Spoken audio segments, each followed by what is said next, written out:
হলদিবাড়ি থানার পুলিশ অবৈধভাবে ভারতে প্রবেশের অভিযোগে দুই বাংলাদেশি নাগরিককে গ্রেফতার করেছে। বৃহস্পতিবার সকালে তাদের মেখলিগঞ্জ আদালতে তোলা হয় বলে জানা গেছে।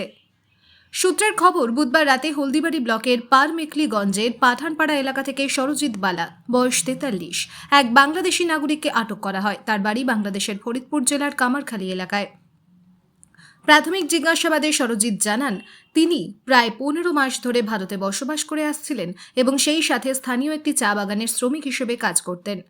অন্যদিকে একই এলাকায় অভিযান চালিয়ে পুলিশ নীলু প্রামাণিক নামে আরও এক বাংলাদেশি নাগরিককে তার স্ত্রী ও সন্তান সহ আটক করে। জানা গেছে, নীলুর বাড়ি বাংলাদেশের রংপুর জেলার ডিমলা থানার দরাজগঞ্জ এলাকায়। 4 বছর আগে তিনি এক ভারতীয় মহিলাকে বিয়ে করেন। সম্প্রতি চোরা পথে বাংলাদেশে ফেরার প্রস্তুতি নিচ্ছিলেন বলে পুলিশের দাবি। ফরিদপুর জেলা মধুখালী থানা কামারখালী এই হলদিবাড়িতে আসছিলাম।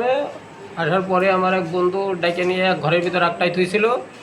আগটা থোয়ার পরে ওদের বলে যে আমি চলে যাই আসতে দেবে না। তারপরে সকালে আমি একাই চলে আসতেছি। ওই জায়গার লোকজনে আমাকে সন্তোষজনকমূলক ধরেছে। 15 মাস আছি।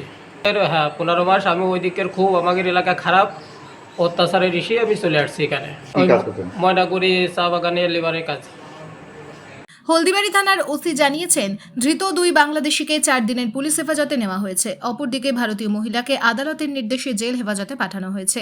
পুলিশের পক্ষ থেকে জানানো হয়েছে, গোটা ঘটনাটি নিয়ে বিস্তারিত তদন্ত শুরু হয়েছে এবং সীমান্ত নিরাপত্তা আরও জোরদার করতে সংশ্লিষ্ট প্রশাসনিক দপ্তরকে অবহিত করা হয়েছে। Bureau news ABN 24x7 Haldibari.